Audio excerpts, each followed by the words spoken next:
What's going on, Navy Vet 88? I'm here at the gun show today. As y'all can see, we're down here in Hoover, Alabama. I'm gonna get y'all some content of me going inside. You all can see a little bit of the products and stuff that everybody had to sell. You know, they got guns, gear, food, anything you could think of, clothes, tasers, you know, the whole gambit. So when y'all get a chance, watch the rest of the video. I'm gonna show you all pretty much a little walkthrough of different tables that I went through, some companies that are here locally in Alabama. So anybody down here who's looking for a company to try to get some gear from, ammo from, firearms, anything of that nature, then hey, they're here. All right, so as you can see right here, this is just pretty much a quick walk around. As soon as I walked in, I pretty much just looked around, checked out the crowd, tried to see how packed it was really. So I just kind of walked around, looked at a few booths here and there. I wasn't on my way anywhere specific at the moment, so I was just kind of like, you know, going from booth to booth, looking to see who had what on the tables, what companies were there primarily with firearms and guns, or what companies were there primarily with gear, food, survival equipment and things of that nature, tools and other equipment. So yeah, that was pretty much that right there. Like I said, I was just walking around seeing who had good optics. As you can see, this Osprey Global, they have a wide range of selection when it comes to optics, and you will see more in this video as I go to their table, pretty much on all sides, and you'll see they have everything from scopes and red dots. As you can see right here, it's just shotguns galore. I'm not a big fan of the shotgun, but I know there is a very wide and large market for it. Especially these pistol grip shotguns. They're not my favorite, but when I saw this one right here, I was like, oh wow, that's nice. It has the wood furniture. I never saw that before. But I mean, other than that, like I said, they have a wide array of different types of shotguns, Mossbergs, as you can see, Remington, Colt, all these other different brands of shotguns. But they were really dope. I can't lie about that. If I was into them, I'd definitely get more into this table right here. As you can see, they got a lot of the lever action shotguns. I'm not sure the specific names and models of those lever action shotguns, because I've never been a lever action kind of guy when it came to shotguns, since I just recently even gotten shotguns to begin with.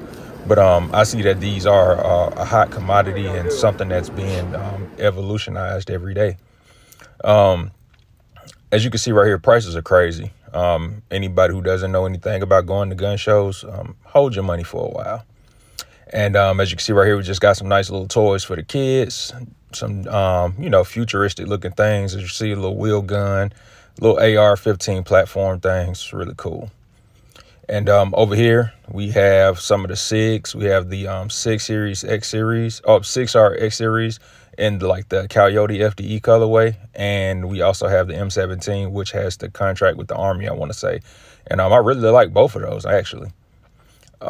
Here we have the Springfield lineup with the Echelon and the Hellcat, two of my favorite pistols that are out right now, including the Prodigy, but I didn't see a lot of them there.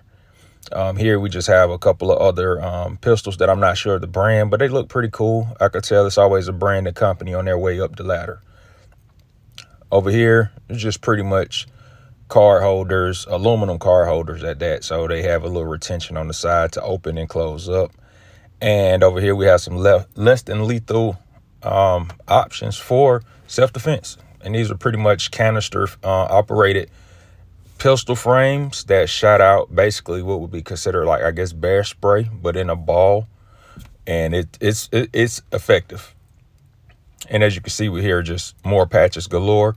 Any different type of patch you could think of, they pretty much had it. Here's another company that's out here around my area. And as you can see, they had a nice size booth of all different types of firearms, shotguns, wheel guns, handguns, pistols, different types of colors. As you can see, purple, white, some Cerakoted stuff. Some nice, cool guys there. I came back here actually again once I got ready to wrap up my day. Over here, you can see some overly high-priced red dot optics. Everything on this table and this whole booth was actually MSRP price. Nothing was a deal. Nothing was a sale. It basically was like going to a regular store. But they had a lot of optics, to say the least, though. And Viper, Vortex was a lot of them. As you can see, a lot of primary arms stuff, which I'm a big fan of, primary arms. And going further down, as you can see, they have a little more of a long range capability when it comes to their scopes, but you can also see that they have some LPVOs, 1 to 8s, 1 to 6s, things of that nature. But they were really nice. Everything was brand new. So, you couldn't knock that portion of it. But coming back over, like I said, Primary Arms is a company that I really like to work with. And I had a few of their optics, and I enjoyed them, honestly. And over here, it was a guy who was a Marine. But, he had one little Navy thing out there. So I tried to clown him about it. But he was cool about it, though. He was a real cool guy. And these Purple Hearts were some guys who didn't have any living kin left. So when they passed away at the retirement home, they left these behind. And this was for a raffle that I put in for, which was like a $25 raffle for like 4 tickets. And as you can see, we got the Donald Trump Glocks with the suppressor barrels, threaded with the covering. And they had some AR-15s with a lot of Trump stuff in them. But yeah, also, it was a lot of budget-friendly stuff when it came to optics out here at the gun show. So if you're ever looking for some budget-friendly stuff when it comes to optics, you could definitely go to a gun show for that. This is another local company, and they specialize in making all different lengths and styles of AR-15 uppers. As you can see, a whole lot of different Cerakoted uppers as far as the handrails are concerned, different type of stocks, different type of barrels, different types of muzzle brakes and all that. They were having good deals here too as well. All of their uppers came completed with bolt carrier group and charging handle. And as you can see, this was one of my favorite SB tactical braces that I found thus far now is the SBA 5 brace. The one I just picked up after that one was the SBA 2. And then as you can see, we just pretty much have a traditional law enforcement military style stock. Nothing special.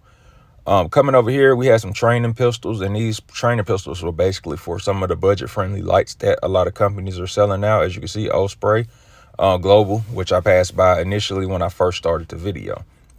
Very reasonably priced. I'm not familiar with them as far as how well they work, but as far as the price is concerned, they're really well. Nice replica models of some of the other companies that are the major brands out there. And that was his information. So you could pause it and go back and check it out. And these, I think these training weapons are really cool when it comes to really practicing with your lights and stuff like that.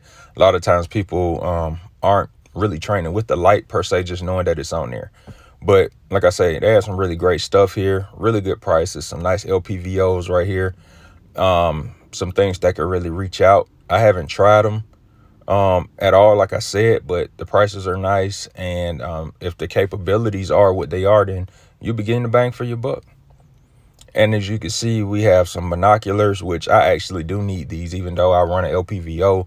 There are some times when I'm taking shots that are way further out than what I can actually see through my magnifier on my optics. So having a pair of binoculars will really, really change the game for you when you're trying to zero your any type of optic that you're using at a distance. And this is some mechanism that they have that locks in with the phone, and it was crazy, but it was cool. Be warned, like I said again, these prices are egregious when it comes to the gun shows. As you can see, they're having, what's this? I think this was a Glock 19 Gen 4 for almost $600. That's ridiculous. $1,000 Glocks. Nah, not at all. Now, this was pretty neat because of the Cerakote and the stippling, and it was nice, but to be spending $1,000 for something that doesn't even have an optic on it ready, it doesn't make sense. Or night sights. Same with this one. I like the Cerakote, but it doesn't even have night sights on it. So I feel like it's way overpriced. Coming to some of these SHOT Shows, you're going to find a lot of places that have a lot of customizable parts. As you can see, we have trigger guards, we have dust covers.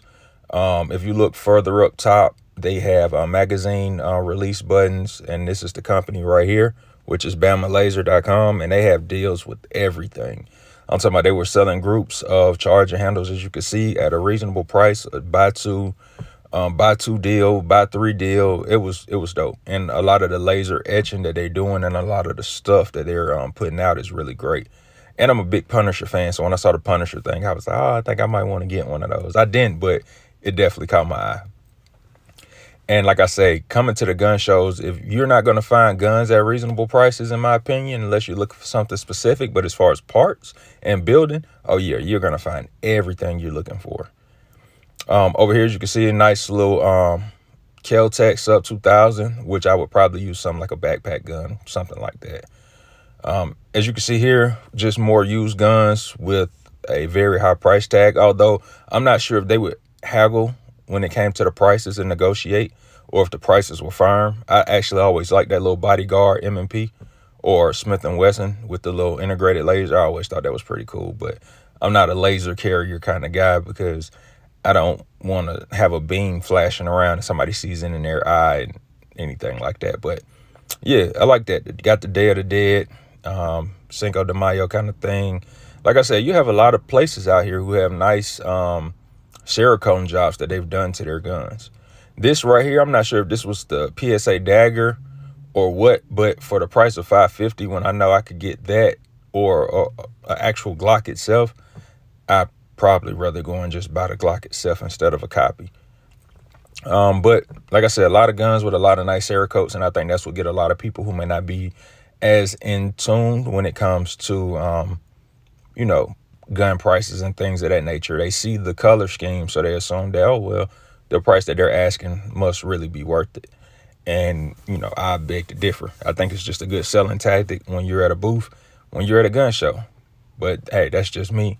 I don't have a dog in the fight because I don't have a booth at a gun show, so I can't say how it's supposed to go. But I do like that Springfield Elite right there. I always thought the Elite series, when they dropped, were really nice. I had the XDM back in the day before they started the Elite model, and I always liked it. And as you can see, we have another SIG X series, a couple of Canics, and I'm not sure what those are on the end right there. Stager, something like that. And I think that up top is the Canic Terran Tactical up there. I'm not sure. I think that is, I'm not even going to get started on that. But yeah, they have some nice stuff over here. As you can see, some FNs, FNXs, some nice 1911 model pistols. I think some were by IFG, some were by Taurus, and like I said, more FNs. It's a really nice selection of things that they had. I can't lie. I even like the stip or the coating that they did on the slides on 1911s over there. I thought those were pretty dope. Some of these firearms I never heard of before, and some I have. But the more you get into this, the more you'll start to recognize that there's a larger outlet of things that you just don't know about. Over here, coming down, we had some Condor gear, which was basically just plate carriers, mag pouches, medical pouches, general purpose pouches, chest rigs. You know, I think they had some backpacks over there. They had all of it, but it was pretty dope. I mean, Condor is a good brand. You can't go wrong with them. Now, I asked just why with this because I'm not a fan of the Draco pistol or any type of AK-47 short barrel pistol. I'm just not with it. So I always ask people, like, just why? But moving down, as you can see, it has some built out Anderson manufacturer AR-15 pistols and rifles, actually. Coming down, you know, you can't go wrong with Century Arms with some of their like MP5s, MP7 clones and things of that nature. None of them are full auto or burst fire, but they're pretty nice as far as a replica, or, you know, just a nostalgia kind of thing for people who don't have the licensing to go and buy full auto. And more shotguns, the notorious semi-auto shotgun. Now, I haven't known anybody to have any real success with owning a semi-automatic shotgun. Most people that I know only have success with shotguns are the pump actions or the semi-autos that are coming from Benelli, where you're paying about $2,000 for the shotgun. And that's just it. Anything like this that I've seen, the only good parts about them that I have seen for these styles are the finishing. The Cerakotes that they do from the manufacturer that are really, really nice. I mean, these skins look something like right out of Call of Duty. But as far as the functionality of them, from what I've seen, it's just pretty much, it's not even worth the weight that you have to carry around to take it to the range. But here we have a couple more semi-automatic shotguns with the side charging handles. And I like those, actually. I like the color. It's pretty dope. And yeah, like I said, I'm back at the table with the guy that I met. I can't remember his name at the moment, but we had some good conversation. And this was just a little bit more of the inventory that they had. The prices were actually pretty good on a lot of the stuff that they had over here. And they were right at the front of the actual gun show when you walk in through the left side, or through the main entrance door, actually. So they had a good spot. and they had some good prices. So I think they probably did pretty well when it came to selling for people who just walked right in and were looking for something. The colors really make it stand out with the whites and the purples. They have the big shotguns and things of that nature. And then they also had some reloading supplies from primers, bullets, casings, powders, you name it. You know, they had it over there, as they should. So that was it. All right, y'all, Navy Vet 88. I'm here with y'all. End of the day, I'm gonna show y'all a few of the things that I ended up picking up while we were out here. While we were out here at the gun show, picked up a nice few things, man. Nothing too crazy. Definitely didn't get any firearms because anybody who goes to any type of gun shows pretty much knows that unless you're buying something that's a really specific antique or something like that, you're not really finna get no real good deals when it comes to firearms. But hey, that's just me. That's coming from somebody who's online fairly often, going to the gun stores fairly often, and pretty much knows that the gun shows are not always the best place to go when it comes to buying firearms, but you can here and there find you a good deal, or you'll find you something unique that you won't typically find online or at anybody's gun store, honestly. But we had a great time, man. It was a good turnout, as y'all can see in some of the video. It was a lot of people that came out this weekend and this Saturday. So I think it's from like 11 to 4 or 11 to 5 or something like that. So will I come back tomorrow? I doubt it, but I did have a good time while I was out here. I'll show you a couple of the things that I ended up picking up while I was here. Some small things here and there, nothing too major, nothing too crazy. The only thing that I wish that I could have got out of here was a Navy ball cap, but it seemed like nobody had no love for the Navy. Everything was pretty much Army, Marines, Air Force. So yeah, Navy and Coast Guard, they didn't care about us. So that sucks. But I did find a patch that had Navy on it. So I went on ahead and got it. I'll probably slap it on one of my backpacks or something like that. But all in all, man, we had a great time out here. It was fun. I can't wait to go to the next one. Stay tuned. We have another gun show we're gonna go we're gonna go to in, I want to say, the first weekend of January. So it might be January 3rd or 4th. And it's closer to my house, so we'll do another video at that gun show, and then after that we'll probably be having a video that will be out at SHOT Show in Las Vegas, and that'll be the big main gun show review that I do. I'll probably do a collection video of my firearm collection maybe later on today or in a few days to end the year out just right. Show the collection, show everything that we got popping. So going, man, I'm gonna holler at y'all. It's Navy Vet 88. Peace.